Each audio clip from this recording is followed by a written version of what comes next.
Yeah, LGD getting a free pass yesterday to make it directly into the semi-finals. Today they'll go up against EG, and I'm wondering, do you feel like it makes a difference that EG already had some stage time here compared to LGD?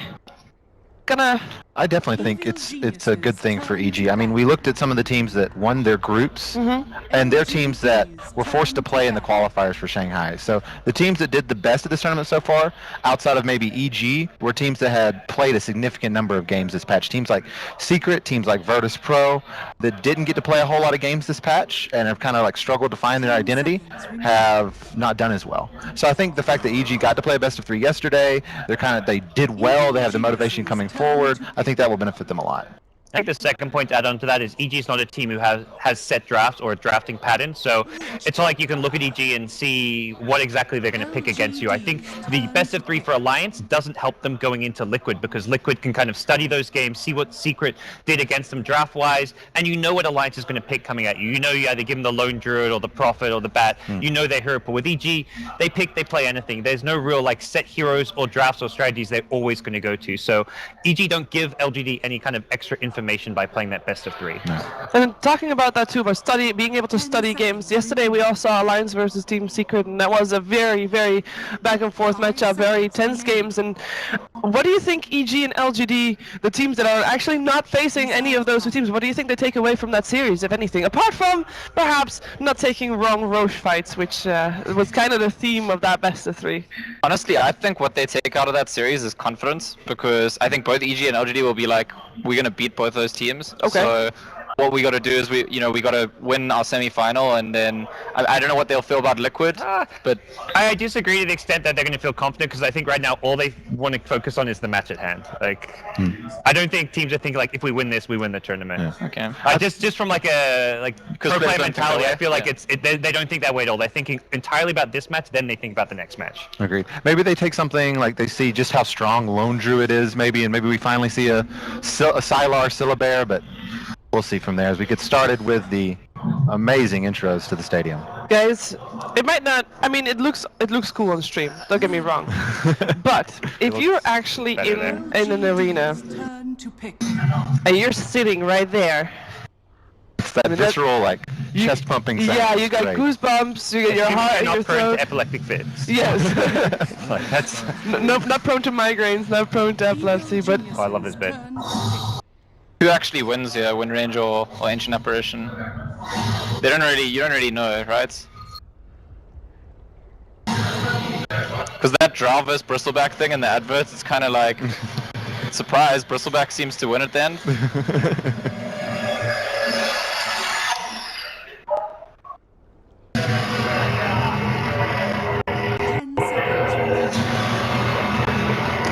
No, this is actually really cool. If you're sitting in there, it's amazing. If you have a chance to witness a Dota 2 event live, you probably should take that chance. I'm gonna say something that like Dota fans are gonna be really upset with, but I think the Counter-Strike intro is actually cooler. I think the I feel like it's easier to make a Counter-Strike intro. I like the Dota one because it integrates the two heroes into it and the spells crossing. I think that bit, yeah. Of all the intro, that's my favorite part. But the Counter-Strike one, like, if you're in the audience, you feel like you're in a a game. You feel like you're inside a game. It's the shots all over. The shell drop sound is really sick. The shell drop sound. And it's so quiet because everybody there is just sitting there holding their breath. You don't actually hear anything at all, apart from that shell dropping on the floor. Digital sports, digital trophy. There are also physical trophies, by the way. There's 2 of them. One for Dota, one for CSGO. We don't believe in physical trophies at the summit. We just give ribbons and checks. I don't even know why we do checks like this. As a player, ever like taking it home. Have we ever gotten any like value out of having a check? You know, those things just look. Photographs. Photographs. You know, the checks create more problems than they solve. Like you've suddenly got to find a Sharpie. The last time it was like, anyone got a Sharpie? We're gonna get a Sharpie in a second. I always look around. Brian's like stressing. I'm just like, we don't need to write a team's name on there. Like no one cares. It's just the check. But here we go. As you can imagine, by the way, Stefan, which is the Russian host, is talking about what we can see today, which games. This guy's like the Russian Sir Action Slacks. He's actually like crazy, super high energy, and a bit clowny. And he has done so many things. He actually comes from a like physical sports background. Was doing things in football, Okay. To on the production side of things, actually, he only grew. Well, he only grew into the front role for esports, anyways, in the past year. For example, at DAC last year, he was Ina's producer, wow. guest producer for Starladder, for like actual on-site in Shanghai. But he's really good. He's really driven. EG and LGD in their booths, getting ready, and neither team looking particularly stressed out or worried. It's still early in the morning, and got their game faces on. Yeah. Silas got his tissues ready. So Oh yes. How much do you think these two teams? I mean, you know it's a best of 3. Do you feel like more relaxed going into your first game, knowing that you have a game 2 coming up? There's some aspect of knowing you have a game you can lose, but it's really tough going down in game 1 of a Game 1 is the game you have the most thought out game plan going into as far as draft and strategy goes. So I think you are most relaxed because it's like we're going to do, these are the key things we're going to look out for. These are the heroes we want to pick up. If they pick this, we're going to counter it with this pick. Right. And then on top of that, you've even maybe planned out various smoke timings, various rotations already. Like when do you want to gank the mid lane, or do you not gank the mid lane? Do you focus on pressuring Universe in the off lane? So you've already planned out most of game 1. It's game 2 where if you lose game 2, you've got to go to your plan B, which is either something you've theory crafted less, or it's something you kind of make up on the spot. Yeah, So that's why I think LGD is probably the best game 1 team, because I think they're the team that most benefits from kind of having a firm script and a decision, whereas EG is at their best when they're adapting to teams and responding to teams. Now we know why they had their game faces on, guys. they were like mid-draft. We're surprised as you guys at home. Perhaps you guys actually knew this was happening. We did not. We've got EG versus LGD draft underway. And it was, okay, let's go back to the start. So LGD had first pick, EG had second pick, Radiant first pick, no surprises there. It's interesting that LGD fears Earth Spirit so much, because I think out of all Earth Spirit players so far this tournament, he's probably looked like the weakest. Fear? Yeah. Oh, I mean MMY. Oh, EG Bandit, never mind. Okay, never mind. it's swap sides. Okay, it's EG Radiant. No, Okay. yeah. Okay, so it was really overlaying. confusing. Yeah. The Okay, I got very overlays were confused there. backwards. Okay. It's EG on Radiant Because first none pick. of those bans made sense. I was about to say, now this band makes way more yeah. sense. Why would EG ban Lone Druid and Void? Like, Yeah. those are the heroes they've been picking. No, I was just looking at the first bands and thinking the same thing. There we go, that's much better. EG, though, first picking Witch Doctor, which is perhaps a bit of a surprise. Maybe just trying not to give anything away, but that first pick slot is very crowded. Has terms Sven of- been winning in this tournament? He has been picked. I saw Eternal Envy players and they definitely Teams who've lost. been playing had had a lot of success. Like Navi, it was one of their most successful hosts for Ditras. Alliance And- won with it too. Yeah, Alliance. Against It was Fnatic. banned. It's like it was mostly a second stage ban. Like every game, I think against Alliance, it was second stage ban, just because that's like the ideal hero to have loader on that can kind of create space, not need as much farm when Bulldog's playing Lone Druid. The game that I cast was Liquid versus Secret, and Secret went Sven there, and it was a very bad game for them. Was it Envy Sven? Yeah, it was an Envy Okay. Sven, but actually, to be honest, that game got decided, I think, a lot by that like ridiculous ward. Was that the game that I was casting with you where he just kept using God Strength to farm neutrals? Yes, that was the one. Yeah. Which is kind of cool. We thought that was cool, It was but a new way to play the hero. game didn't go that well in the end. So Sven, Lena. I mean, both these LGD first two picks come out of nowhere, really. We've not seen any prioritization Hey, towards Dream Lena. Protector, another signature hero that they haven't picked yet this tournament. Well, PPD's happy. Oh, man. So, I mean, I think the key here to look at for EG's draft so far has to be the Batrider to me. They pick it second before LGD can respond to it, then they immediately ban the Vengeful Spirit. Oracle was still in the pool, though, and Yeah, LGD opted not to take it. Yeah, I wonder if LGD will pick up IO here to go with the Sven, because it's not banned out yet. MMY plays a pretty good They've IO. got to be considering Oracle, though. Whenever you're against Batrider, Oracle is just like the false promise That's true. instantly dispelling off That's Batrider true. Lasso is just such a huge tool to have. So yesterday Sumail played Bat, but that's Universe was Void. Void is out. Do you think this is a Universe Bat? Is it a Sumail Bat? How does Bat fare in lane against Lena, generally? Okay, it's kind I don't of think it's that bad. It's like a who's going to outplay who kind of matchup. Right. I think he'll have a harder it's Lena time versus... favored. I think it's. I mean, Lena's got really high range, so it doesn't have to go into range of the napalm that much. You have to play very cautious once you get a few stacks. up. Oh, is this the MMY roaming Sven support instead now? Oh yeah, that's actually something he's played He recently. picked it up yeah. in the Is Shanghai it qualifiers. maybe Lena? Maybe Yeah, Lena yeah, roaming It's for almost big certainly a Sven? maybe Lena, yes. Yeah. But this, I think this is MMY roaming support Sven here. Actually, because they did the same thing in the Shanghai qualifiers, trying to throw their enemies off balance in terms of how they were going to play by picking Sven, making them think it was their core, and then changing their entire strategy of the draft there. Not as strong of a pivot with the gyrocopter pick in the Shanghai qualifiers. They picked a Lycan instead, and it completely changed up their entire game plan. The most interesting thing about these two drafts is that neither team is prioritizing pushing at all. Not a single pushing core has been picked up.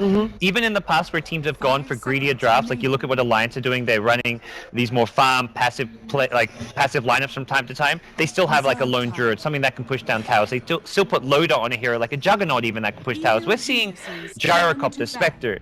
No heroes that actually take objective picked up by either team, which just goes completely against the meta of the tournament. Exactly, and what we said coming into the draft. But these are two teams who don't care about the meta of the tournament. They play their own style, and they're going to react to one another. It's more about the meta of the matchup than the tournament. I mean, EG, I want to say their most valued heroes of the tournament so far were actually Venge and Enigma, and they don't, I mean, they banned the Venge themselves here. They have, I don't think, maybe they can still go for Enigma, but I feel like those are picks that are good in push and against push, and so you get them and it doesn't matter which side of the push you end up on.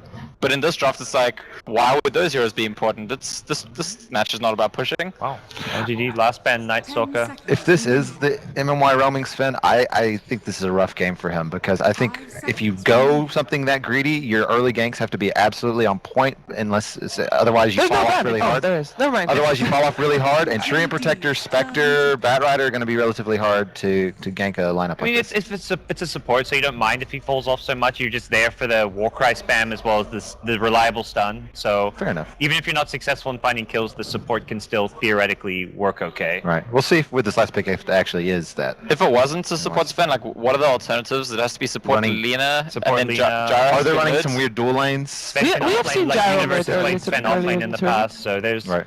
some other Yeah, possibilities. we've seen the Jars, but I really don't think LGD would be a team that does. ROTK has been playing crazy stuff in the offlane, and he's been the one drafting, and he's been very confident in his picks. Okay, but I think we're tight. This is a good pick against the Spectre. Gives them a good team fight as well. And also not a hero that can just get lassoed and focused down. I think that's the really key thing about the Tidehunter pick. He's going to be a front liner, and the Batrider can't just initiate and jump on him. It's also a good hero for ROTK. It's kind of like a good first game pick for him, because ROTK, we know, can be one of the most feast or famine players in Dota. Let's give him something solid that'll just keep the game in a good tempo. It's his 5th most picked hero across all time. Yeah, he's good with it. In Dota 2. Let's put it that way. So this pretty much secures up the lanes, I mean, it could be Gyro mid with Lina support, but I think almost certainly, maybe wants to be playing Lina. Like, he's the guy you're sending mid against Sumail or Atizi. You want him to be on the Lina. And it is a Sumail Bats again. Looks like it. Alright, last pick Prophet, going to be the Universe hero of choice, and EG add a bit of push and just annoying kind of global presence with the Prophet with the Spectre in this draft. Guys, I want to hear from you guys. Who is going to take this first game? I like the EG draft most. I'm EG? not so sure about the support Sven coming out. It's okay. You like EG. Yes, I like EG. We're going to give it over to the cast real soon. So what do you think? I liked EG until I saw the Tide, so I think draft-wise pretty even, but I think LGD, we talked about them being a good game 1 team. I'll go with LGD game 1. Okay. I think LGD because Lina's gonna have a great game. Okay, we're going to find out which of the two teams is going to take that first game. It is over to OD and Luminous for the first game. Indeed, thank you very much. We're getting ourselves ready to go into the first game of today, EG versus LGD. Of course, LGD straight here, top of the group, straight to the semis.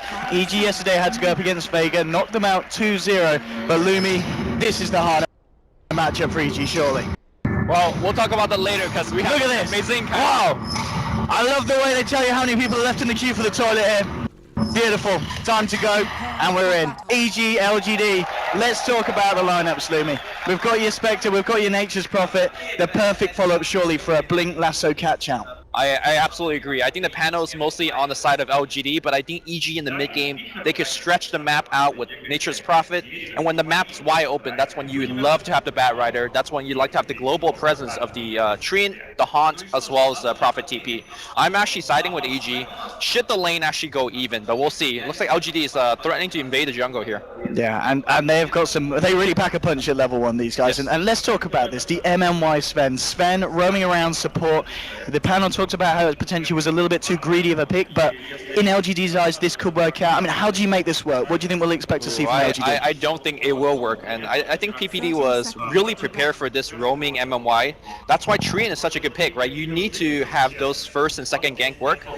Living armor is a plot armor for whoever you're saving. Like, that person is just not going to die. So, looking at LGD spells, the only really good way to deal with the living armor is the Sylar Rocket Barrage, but apart from that, the living armor is going to block so much damage, it's going to prevent and heal, so I think MMY needs to really pick his place to gank, and those ganks need to be successful, because like the panel was saying at core, he's a very, very greedy support. Needs level, needs farm, you know, that kind of jazz. And talking about the actual two cores, so the Gyro versus Spectre. Cylon is Gyro, one of the, his signature heroes. But at the same time, we've got Artor on the Spectre. And this is a hero that recently, a lot of people have been talking up on this patch. They've said that Spectre, this could be the next go-to hard carry. Is this as strong as people are saying it is? I think in this game it is. Yeah. I mean, if you look at Gyro, he's a hero been falling off. And for a Gyro to be successful, you need to make those roaming gank work. So same thing with that MMY Sven, which again, the Treant is very good at. Whereas if you look at Spectre, he could just farm in the lane. If the gank looks good, he'll hunt in for the KS. Mid maybe needs to be careful. I mean, 4 stacks of sticky napalm. We're seeing this matchup, the Bat versus the Lina. Is this a lane where you expect to see a clear winner? Right now, you can see Sumail is winning the lane. With that said though, Lina does have that magic wand. Lina historically is a fairly decent hero against the Bat because he could only really tower dive you if you have a ton of creeps under your tower. And Lina's one of the better heroes at shoving out the lane like he's doing so right now. With that said though, he can't feel too comfortable until he gets spooked. So you can see that Sumail is looking to play fairly aggressive. And talking about aggression, so DDC just forcing Universe back away from this off lane. Universe is having to currently deal with this tri lane, and it is a very scary tri lane. I mean, Gyro, Sven, Rubik, you get caught out as a Nature's Prophet, you're almost certainly going to die. So Universe has got to play this very safe. But then again, Universe as an offlaner could be considered as just one of the smartest in the sense you very rarely see Universe feed at the start of the game. No, he plays relatively safe as he's doing so right now, and this is the power of Prophet, right? You go into jungle and you can still help out the lanes, whereas Tidehunter, he's in the jungle, he's actually doing absolutely nothing for the next 8 to 10 minutes, so effectively EG is playing with a +1 on the map. And at the moment, it's just pretty much which carry hits the most CS at the moment between the Spectre and the Gyros. They'll both get total free reign of the lanes. At the moment, 11 to 6, 9 to 6, but Artor's got these ones coming in now, so it's going to stay pretty much neck and neck. The mid lane, Lina 10 for 0, Bat 13 for 3, so somehow just slightly ahead. But I think, as we kind of expect, this is all going to start to kick off when LGD start to try and use these aggressive supports in rotations, and we'll see if EG are able to deal with it with the lineup. And as you said, the Treant armor is certainly going to be an issue for LGD when they start to look for these roaming. Yeah, it looks like both team is just kind of chilling back and farming away. You can see that the LGD support has actually warded off the camp against the Prophet up top. So Prophet is like, okay, well, I'll just go to another part of the jungle. So effectively, both of the off lanes have been relatively shut down, and Tidehunter just took a quicker trip home. Don't worry. All He has in bought us yeah, he all just his picked up the gold. boots, so. It's cool. And made a stack. Yeah, but the concern is you're playing Rubik as well as Sven as your two supports. Both of them wants Blink Dagger, both of them wants, effectively level 8 at least. I just don't know how they're going to get it. They don't really have a jungle to stack and pull from. I mean, right now one person's pulling the top, but apart from that, it's nothing really to write home about. Yeah, I mean, the way that this game's going, I can see it being one where we're not necessarily going to see too much aggression in the earlier stages. You do have MMY heading towards the mid lane, hanging on the high ground on his Sven. Actually going to go for a solo smoke. He's level 2, so Warcry and Stormhammer at the ready. Lina's out of mana, so... It's just going to be a hard one to catch out. Again, there's also living armor that you have to account for. I don't think they get this kill in I don't think so shape or form, yeah. And the way that maybe is posturing himself, he's very aggressive all of a sudden, because for the most part he's been playing really far back. So I think Sumail is also going to be able to tell something is coming. So effectively, again, MOY is just wasting his time. Haystream being picked up here by PPD, or at least securing it for Sumail, yeah. And that can get extremely dangerous for Lina, especially the one thing that we didn't talk about is that living armor allows the Bat Rider to dive without any fear under the T1 tower mid. Oh, that's a big stack too. Universe maybe needing to be careful here. He's just come back up to the lane, but MMY's around. He's going to reveal himself, so Universe obviously will stay hidden, but MMY popping out into the lane, so the MP will stay safe. Yeah, I mean, this game so far, Looks like the beginning of a boxing match. Two Yeah, players filling each other out. Pretty much. I gotta say, EG though is getting the early jabs in. You know, the Bad Rider's farming well. The supports on the side of LG is not getting too much. With that said, though, They they will are get this putting, tower. yeah, a lot of pressure on that T1 top. They're going to get this tower, they're going to get this a little bit of a cash bonus here for the side. And Starladder still 35 for 9, 33 for 12, so as expected, both carries pretty much not missing a CS. And again, we're going to see Sumail, he's on 1300 gold at the moment. We can expect a very good timing on the blink, definitely pre-10 minutes at this Yeah, rate. definitely. Unless he just gets ganked and died twice. Bottom lane here, RT. Yeah, the bounce is here. They could try and go for this, and they are. It's half health for the moment. Artur gonna start to chase the anchor smash though. It's gonna obviously knock down the right clicks, and Artur realizes he can't dive for this one. But nonetheless, a lot of harassment there onto ROTK. Let's see if Sumail could actually use that haste rune. It's about to pop. Living Armor's on CD. It's a fairly low mana, so probably not, but he can, you know, obviously bottle back up. I think Lina is well aware, and yeah, MMY is parked behind the Lina. They are aware that the Bat Rider haste is a guarantee for a split if without backup. Yeah, smart positioning from MMY, as you said. Just it's gonna hang around almost certainly till that rune is gone. And the build here from the Spectre, TZ picking up the Urn of Shadows, and it was something that we don't always see Spectres do, but it's such a strong item on the hero because it allows you to obviously attend the fights with the Haunt and never have to necessarily worry about getting back to base. Yeah. If you're finding yourself involved in the kills, you have that self-sustain in the lane, so you can just continue to farm. In this tournament, it seems like, hold that thought. Sumail's in the jungle. He will find RTK, here we go with the Firefly, a couple of stacks of Napalm. He'll chase this one down with a Flame Break bringing about. First blood there for Sumail. He's got the money for the blink. 5 gold off though. If he goes down, he's got to buy that blink dagger. He's got the money. He's got it. He's got to buy it. No, he wants to kill him. He's going in on DDC. He's got 2 stacks of Napalm. One more right with the Flame Break. Sumail, can he chase this down? He's going to get it. Double kill. Triple. The Fairy Fire. The hold is there. RTZ coming in to clean up the job. Will get the kill. Now they turn towards maybe. They've found 3. They might be able to find a 4. Sumail with the DD doing work. Force the Flame Break out. Is he going to catch anyone now? RTK gets the gush onto Sumail. They'll get the light strike. They're looking for revenge. Laguna, Living Armor won't be able to save him as the cooldown comes down as well, and Sylar will find the return kill. But, well, we said there'd be a slow start, and then bam. 6 minutes in, it all kicks off. Sumail does go down, but he does so much damage to LGD, and he does get that blink dagger. Dr. House right now is putting on the 7-minute blink dagger. Yeah, and he's going to keep on going. We're going to see that smoke of deceit on Bat Rider. Keep in mind that he can make those dives because of Treant. It's funny to see that that's where it happened though, like behind the tier 2, Yeah, 6 minutes so in. deep. Yeah, so deep. And it worked out here for EG, so the map now will get opened up. And if you're LGD, you know, you have very under-level, under-farm supports. How do you deal with this aggression? Well, I guess LGD will have to tell us, because it's a really, really tough game for them to play now. Absolutely. I mean, one of the upsides for LGD, the fact that Sylar was the one to get that kill onto the bat, so Gyro will be at the top of the net worth at this point of the game. 4.1k, still top of the CS. And that kind of aggression that's working out for at least a gyrocopter in that engagement is really the only way for a successful gyro to be played right now. I mean, you need to be teleporting in, you need to make sure those call down ganks are going your way. At least defensively it worked out there for them. And now LGD is you know, farming some stacks. I was going to say one thing to note, LGD's been very good with keeping these stacks up in the jungle, so we're certainly going to see, at least at this point of the game, the farm still be very, very even. If anything, LGD might be able to pull slightly ahead with these stacks that they're creating. DDC just been given a bit of a lane here to find his level 6. Yep. And so's PPD. He's the one there as well, picking up the XP for the side of EG. Yeah, it's very, very close, even though it's the 3-1 kickoff because of the amount of farming that LGD's been doing over their side of the map, keeping themselves pretty much neck and neck with EG. Alright, smoke has been purchased on the Bat Rider. Although that's something that EG has to be careful about. They have to be aware of the positioning of the TIE Hunter.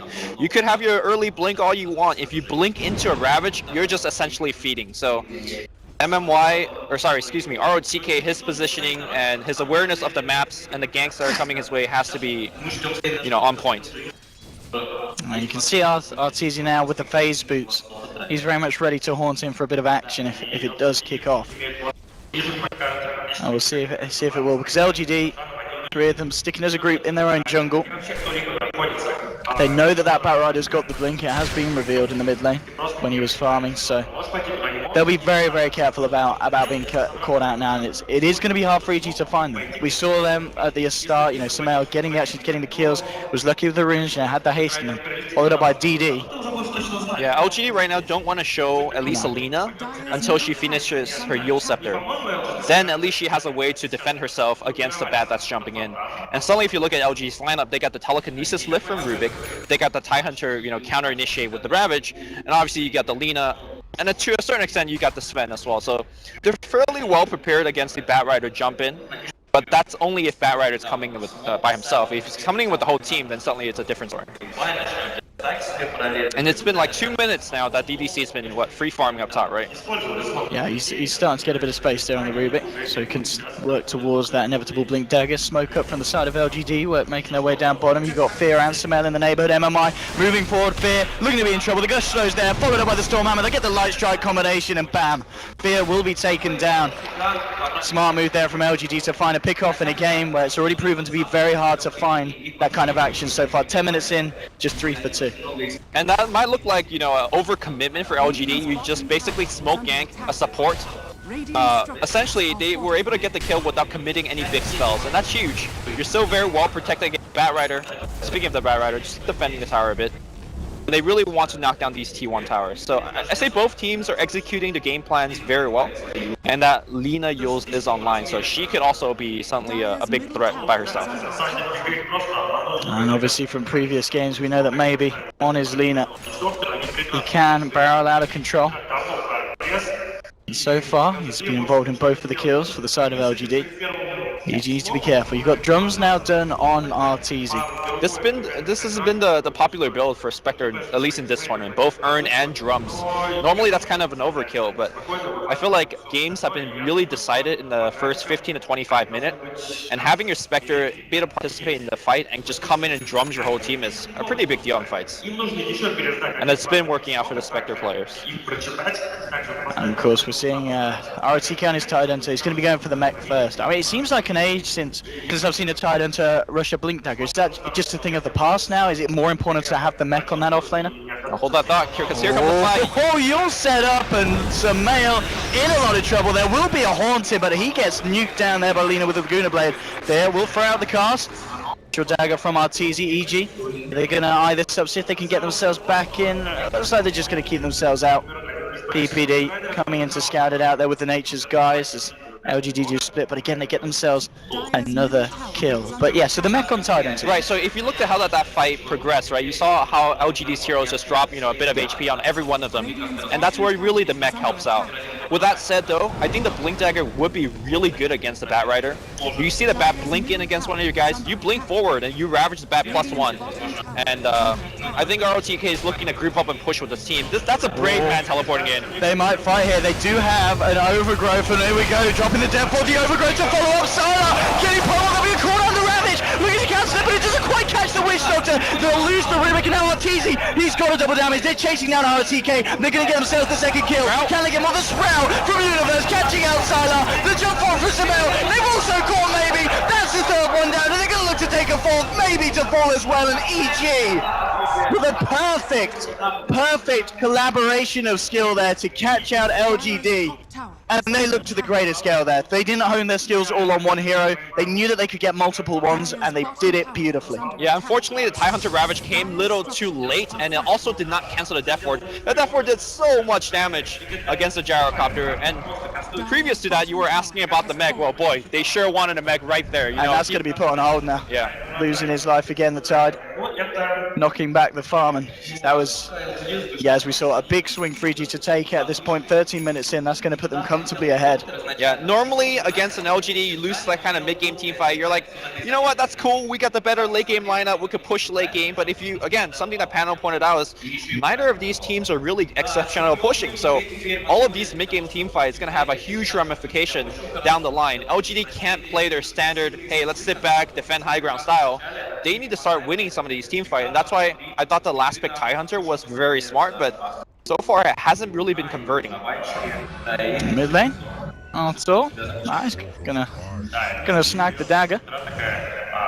Moving on to the Rubik from Mr. Arteezy, PPD. Going to get some intel into the jungle, heading around, checking what's going on here. Little spot out maybe. Oh, that's something you don't want to run into. Someone blocked me here, and well, they want to go for this. The horn in. In fact, it's the bridge fight this way it's kicking off because the deathfall was laid down by Faye. They followed through. Universe thinking about teeping in to help try and capitalize on going for maybe, but bottle charge is enough to keep the Lina safe and sound.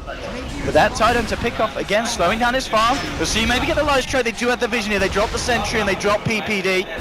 EG now looking to get themselves back out. And that'll be out. Just the 1-for-1 trade there. I would say that the most crucial player right now for LGD is actually the TIE Hunter. And as strange it is to see how a TIE Hunter has been feeding so much, well, because he's normally very tanky, but he's been dying. And that mech is going to be delayed, the Blink Dagger down line is going to be delayed. And they need both of those items if they want to start winning these team fights. Silo is trying his best to keep up in farm, but he's now starting to fall behind compared to Arteezy. It's still pretty close. There's only 100 gold in it, Lumi. That's true. Not giving too much hard time. And with this ancient stack, this is actually going to put him ahead. It's harder for Starladder to use this goal as effectively as Spectre, because Spectre is in every fight, right? Yeah, that's true. Starladder It's has much to physically easier get there. for Arteezy to just join the fights. And also the item that Arteezy has bought has been much more effective for this stage of the game. And that's not to say that, eventually he's going to get his Diffuser or Radiance. Both of them will be great for this type of game. I mean, yeah, what is the build now after the phase jumps? I think Do you think it's still the Radiance?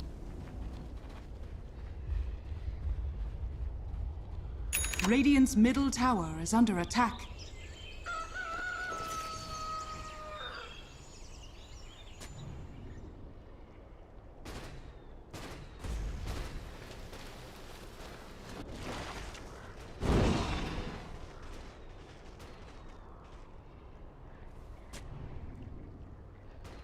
Dire's top tower is under attack.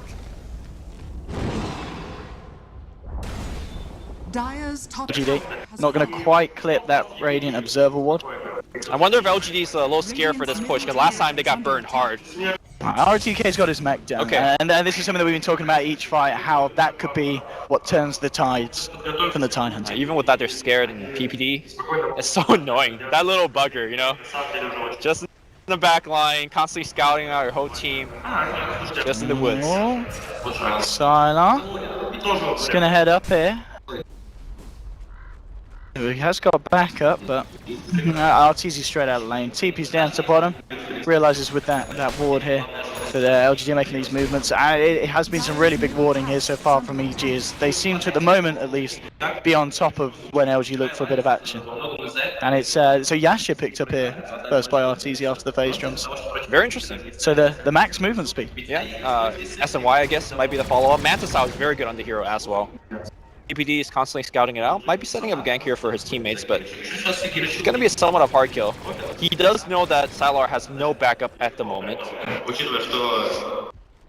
Also, this is the point I've been keep on bringing up over and over again, as we do see Sylar getting really frustrated. Sylar is in potentially a really awkward position, because you've got 3 heroes coming in, they do have the Horn, and they're going to just jump straight in onto him. Sylar getting very greedy with where he was farming, and the AG, we know that they could go global, and they do straight away. The rest of LGD was smoked up, looking for some action, but I don't know if that was really the play that LGD needed to make there, as it doesn't work like out. a out of position play for Sylar, but they wanted to show Sylar up top and just disappear with 4.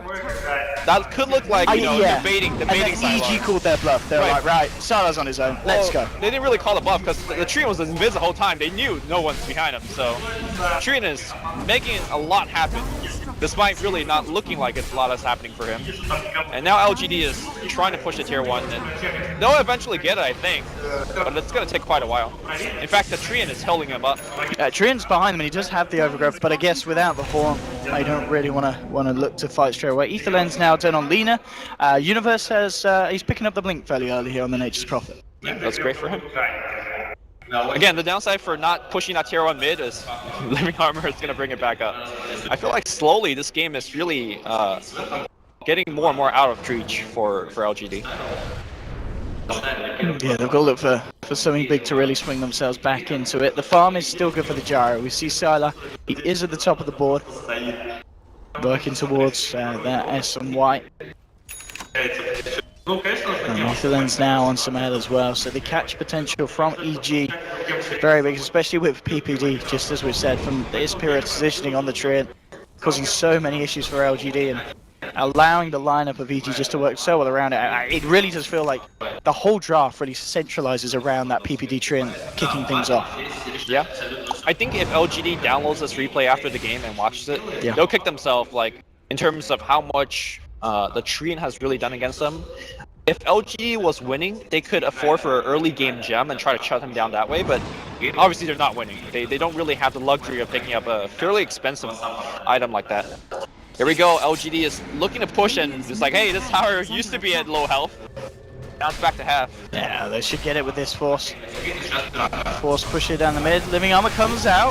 Throw out the Flame Break. The cast will bounce between the two. They'll jump in for the Yules there to hold the ban in place. The Ravage comes through as well. Samael in a bit of trouble. The cooldown, but from the sideline, Fear with a death ward parallel onto RTK. RTK will fall. It's a 1-for-1 at the moment, and now the damage on MY. He's got to run. RTZ looking for the cleanup here. Can they follow through for more? There'll be the telekinesis onto Universe, bringing him into the Laguna Blade. That's the second one down, but RTZ still cleaning up. The cast, the bounces. Sylar will go down, double kill for Fear. This man on his Witch Doctor, huge step forward into huge bounces here. They'll continue to chase. The movement speed from Artur, he's looking for the two of them. There will be a Yule Scepter holding him back. Can they still chase this one down? The stolen cast, but RTZ still wanting to go for this, to bounces onto him. Now he's looking for the Rubik. Can't get the Lina, wants to try and find DDC and he'll throw out the dagger. That should be enough to get it. With the Leech Seed as well, they'll find themselves a 4. And EG taking the trade, 4 for 2 there. And again, Fear's positioning with these death wards has been absolutely brutal against LGD. I mean, granted LGD like just banged themselves against that mid-tier 1. Like they're like, okay, they're lifting it up, they're using living armor, let's just stay and just get the last hit. They did get the tower, but that's only put themselves in a position without creeps, and that bounce, the cast was so amazing. With that said though, we did see Rubik stealing it and using it back against EG with great effects. And speaking of MY steals, he's got living armor a couple times this game, he's got cask, and if he gets a big ultimate like the Overgrowth being the biggest one, or the Death Ward, you could get some pretty good team fights going for you as well. But so far he hasn't had the luck of stealing it. And PPD's got the mech for the side of EG now, ready for the next fight. And yeah, another really painful fight for LGD, and it was very close to being a team wipe. As you said, pretty much just that stolen cast there being the thing to stop Arteezy from being able to pursue down maybe on his Lina. 13-6, and kind of Fear having a similar bit of a journey as PPD did yesterday on his Witch Doctor, where we're seeing these fights, and 22 minutes in, Fear's more than halfway towards his Aghanim Scepter. Fear is, or no, sorry, not Fear. PPD spotted. And he knows they know. He's like, I'm out. I'm not messing around, and LGD had the full 5 moving in towards him. That's a slight mistake by RTK because, obviously he had no way to cancel that. Yeah, Sven was nearby but couldn't quite get in range. And PPD actually very smartly TP'd just outside of the range of Sentry Ward, so even if Sven had got up there, he would have still been okay. Again, both teams farming away. And this is where you really ask yourself, who's got the better late game, right? We're kind of gearing up. And I like to start by looking at the supports. You know, on one side, you got a Death Ward that's been honing everybody. He's working towards his Aghanims, I imagine. So. He's super close. As I said, he's pretty much more than halfway. So the damage is going to even ramp up more and more. And then I've been, just raving about this Treant already throughout the game. So he's been doing amazingly. And the thing is as well, you look at the Witch Doctor, in theory, LGD, they've got a lot of ways to stop it. It just seems his to be positioning has been amazing. He just waits for the skills to come out, and then he knows the opening Fear. He's also been using it from Fog, so that makes it very difficult for DDT to steal it. So speaking of the support of LGD, you got 2 support. At 1, MMY, he's just a big stunning thing now. It gives us team He's armor. the stun and run machine, basically. Yeah, he can initiate and he can get you the hell out of there. Right, the armor is also very nice against the Witch Doctor Death Ward, which is just nice. And DDC's on his Rubik is, if he gets the steal. It's like the X factor, right? Like if you get the big steal, if you get the amazing plays, then sure, that's great, but you can't count on every fight. RTK has now got that blink on top of the mechanism, so we can maybe see LGD find a bit of a better jump in, because all these last fights, it has been EG just catching LGD out in awkward positions. As LGD maybe hang around a little bit too long on the push. Right. So maybe this blink dagger could be the turning point. Maybe. He has got that point booster and 2k on top, so he himself is very close to the Aghanims on the Lina. Alright, the smoke gank into your own jungle. Or roam into the jungle. You're gonna find PPD, he moves away, and he's like, whew, just in my little trees, I'm good, I'm good. And look at how much economic damage it's actually doing, right? Just all these sentries being forced out. This is actually absolutely hilarious to watch as a fellow support player. Like PPD's looking, like he's sitting in his booth, he's just laughing, he's having a good time. And talking about a great game for support people to watch, the Witch Doctor, he's got it, Fear's got it done. 24 minutes in, that's your Aghanims done on Witch Doctor. Yeah. And we've already seen how much that can do. That in itself is an absolute nightmare for LGD to be dealing with in these team fights. Top lane, and Universe. I mean, we've seen him turn up to the fights. He's been involved in all, well, 9 of 13 of them. And he himself, he's nearly got that axe. And when you've got that axe constantly pressuring out all the lanes, I mean, we're seeing at the moment LGD, they've got 3 down bottom there. They can't really go out on their own, so it's going to be very hard for them to deal with the pressure of 3 lanes at the same time. Yes. Without having the worry of EG catching one of you out. So yeah, let's not forget about the Bat Rider, right? We haven't seen him on camera for a while. I imagine he's farming up a storm. Yeah, he's got the forest, he's got and 2 counts off. Yeah. So I imagine Breach of Travel is following up next. Yeah, bots or. I mean, yeah, I guess you get the BKB after the bots this game, or is... Yeah, I think bots BKB could be nice. Bots is good because you have Prophet to add to the global, you have the Spectre Haunt to even add on top of that, so... And again, PPD's warding. They see exactly what's coming in, they'll actually just pop the Haunt straight away. I don't know if they're going to do anything off the back of it, but a bit of a kind of, we know you're there, LGD. It looked like very trigger happy from RTZ, but they saw RTK leading the charge, so I think he wanted to cancel the Blink Dagger from RTK to prevent him from, jump Ravage. It's a bit of a cooldown for the Spectre, but the way that EG has been playing, they've been farming better. So they're just using the map, and you see that goal lead is going their way. Yeah, I guess at this point they know that it's unlikely for LGD maybe to try and look for a fight, and if anything, find a successful one, because we're 26 minutes in. They've only got themselves 6 kills, so it's been a fairly slow game for LGD. Sylar, it is worth mentioning though, he is still top of the net worth. Yes. He's got 2.6k gold. BKB's done level 16. This Jara can still be very, very scary in these fights. They've got the combination with the Blink Ravage, with the Storm Hammers, the Light Strike Arrays. They can get the stuns through, and especially against a lineup that doesn't have any BKBs at the moment, and a lineup that we're, well, maybe going to see a BKB on the bat, but that's probably going to be it this game. One of the rare instances where you see both BKB and Manta Style on the Gyrocopter, and he's getting it just because of the overgrowth. Yeah, full defensive. You need a couple ways to get rid of it and start attacking. Right now, LGD is just, well, again, banging their head up against the objective. They do know, obviously, that this is going on EG. They've sent the Treants in, but it looks like they are going to have to let this go, so LGD will get away with it, and they'll get themselves the Aegis there, pop it onto the Gyro. And yeah, I guess that was one of the things, as Pim just pointed out. The fact that Spectre didn't have that Haunt available meant that it would have been very, very hard for EG to contest. So a nice opening there for LGD. I wonder if this would be a decent game for the Aghanims for Bat Rider. It's definitely one of the least purchased items for him. It's because we've seen games as well where there's been very farm bats like Misery Bat, I remember, and he gets Ags Refresher Octarine, and doesn't get Ags, he just gets Refresher Octarine instead of the Aghanims. I mean, combined with Aether Lens, it really increased your range of finding. Catch. Yeah. You never really count on double catching. It's just one of those like nice things that you could get. But given how LGD is generally very clustered up as they're team fighting, especially dealing with the Haunt, you might actually find yourself finding a 2-man lasso fairly often. And let's not forget that it does increase your damage by a tiny bit. But again, you don't really buy the item just for that. Oh, DDC looking. He is on it, and the Haunt. Oh, overgrowth to cancel the TP. It comes out a little bit slow, but just in time. And no spell to be stolen because he's still invised. Yeah, and they can't. No mana for Haunt. Yeah, as a Spectre is out. In fact, he'll dagger through the trees and start juking. There's a Radiance finish on Mr. RTZ. Yeah, a Radiant Spectre, Aghanims Nature's Prophet. We do have a hood now on RTK, but we yet to see him really do anything big with the Blink Ravage.